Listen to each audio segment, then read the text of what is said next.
Assalamualaikum warahmatullahi wabarakatuh. Halo semuanya, perkenalkan saya Syarif Novel Fadlur Rahman, NIM C1051201034. Saya berasal dari Universitas Tanjung Pura, Fakultas Pertanian, Prodi Ilmu Tanah. Saat ini saya berada dalam profil tanah yang berlokasi di Kabupaten Kuburaya, Kecamatan Sungai Kakap, Desa Sungai Rengas. Berikut merupakan contoh profil pada tanah.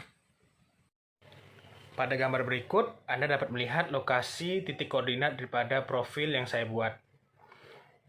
Ketinggian daratan untuk daerah Kuburaya sendiri lebih kurang 84 meter di atas permukaan laut. Sementara kelas lerengnya adalah 3 hingga 15%, yang mencerminkan bahwa Kabupaten Kuburaya merupakan dataran yang relatif rendah dan juga datar. Sebelum melakukan penggalian atau pembuatan profil, saya terlebih dahulu melakukan pengeboran untuk mengetahui ketinggian daripada muka air tanah pada lokasi penggalian profil. Setelah dilakukan penggalian, diketahui ternyata tinggi daripada muka air tanah yaitu 1 meter. Sehingga saya melakukan penggalian sedalam 1 meter. Dan setelah dilakukan penggalian, setelah lewat dari 1 meter, sudah tidak terlihat lagi lapisan-lapisan lain pada profil tanah ini. Sehingga saya menghentikan penggalian dan kedalaman solumnya hanya 1 meter saja. Setelah diketahui kedalaman solumnya yaitu 1 meter, saya kemudian melakukan pengamatan dan analisa pada lapisan-lapisan tanahnya. Setelah dilakukan pengamatan dan analisa, ternyata diketahui bahwa lapisan tanah pada profil kali ini terdapat 5 lapisan. Pada 5 lapisan tanah ini, masing-masing daripada lapisannya mempunyai warna yang lebih kurang sama, akan tapi terdapat sedikit perbedaan pada warna-warnanya. Saya lakukan pengamatan warna ini menggunakan buku Munsell, di mana akhirnya diketahui bahwa horizon O-nya setelah diamati berwarna 7,5 YR atau yellow red 5/6, horizon A-nya memiliki warna 7,6 YR 6/6, horizon E dan horizon EP-nya atau E peralihannya lebih kurang memiliki warna 7,5 YR 6/5, sementara horizon B-nya sendiri adalah 7,5 YR 5/3. Pada kedalaman 27 hingga kedalaman 59 cm, ditemukan karatan-karatan pada tanah. Nah, karatan-karatan ini sendiri adalah bekas daripada air atau muka air tanah yang menyatakan bahwa air tersebut pernah mencapai pada kedalaman sekian.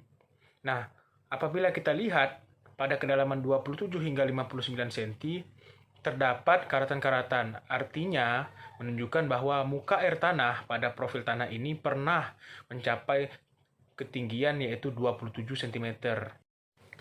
Pengamatan selanjutnya yang saya lakukan pada profil tanah kali ini yaitu pengamatan tekstur, struktur, bahan kasar tanah, serta konsistensi pada tanahnya.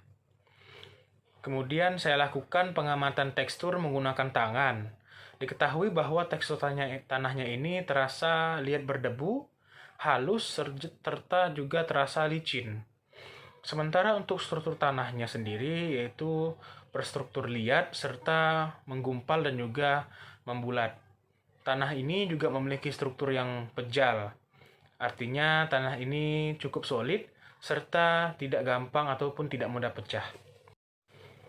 Bahan kasar pada tanah pada profil kali ini yaitu terdiri dari liat dan sedikit campuran lumpur juga pasir.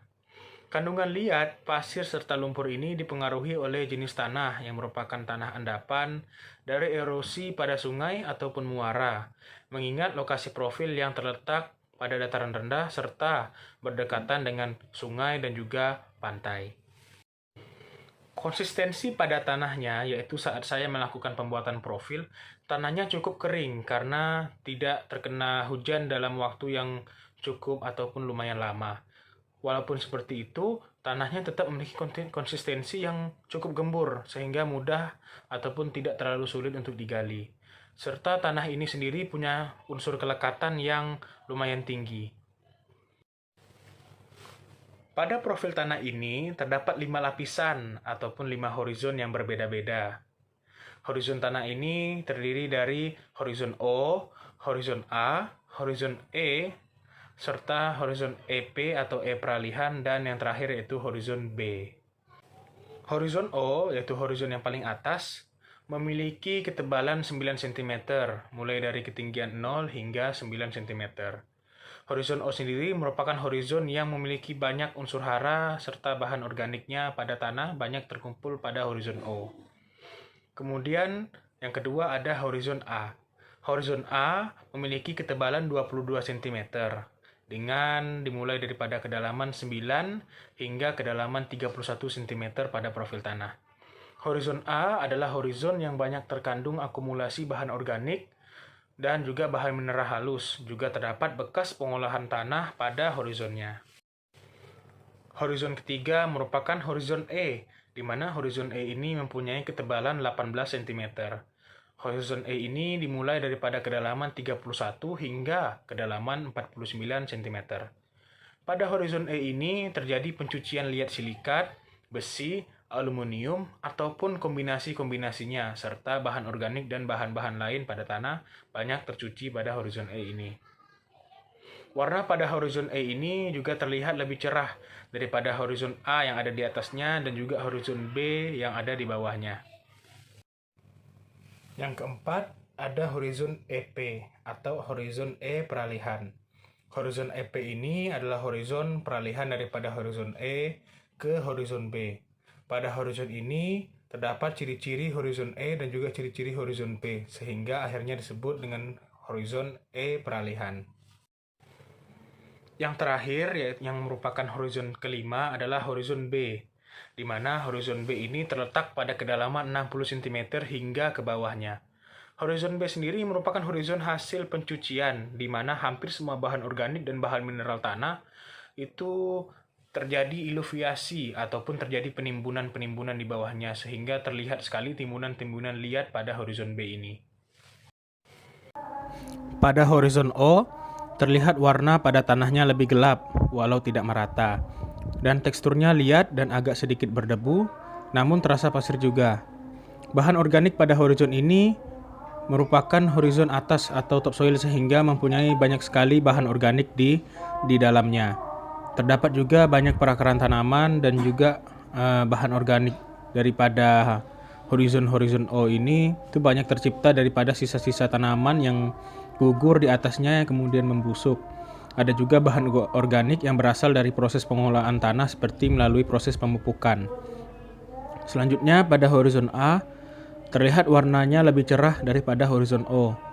Di atasnya tekstur liatnya lebih terasa serta campuran pasirnya agak dominan pada horizon ini. Namun konsistensinya tidak terlalu pejal atau sedikit mudah pecah dan tidak terlalu solid. Masih terdapat bekas-bekas pengolahan tanah pada lapisan horizon ini seperti bekas pencangkulan dan yang lainnya. Pada horizon E warnanya lebih gelap dari horizon A. Di atasnya akibat campuran lumpur yang cukup banyak pada horizon ini. Pada horizon ini konsistensi tanahnya cukup solid akibat kandungan lumpurnya. Kurang lebih sama dengan lapisan E.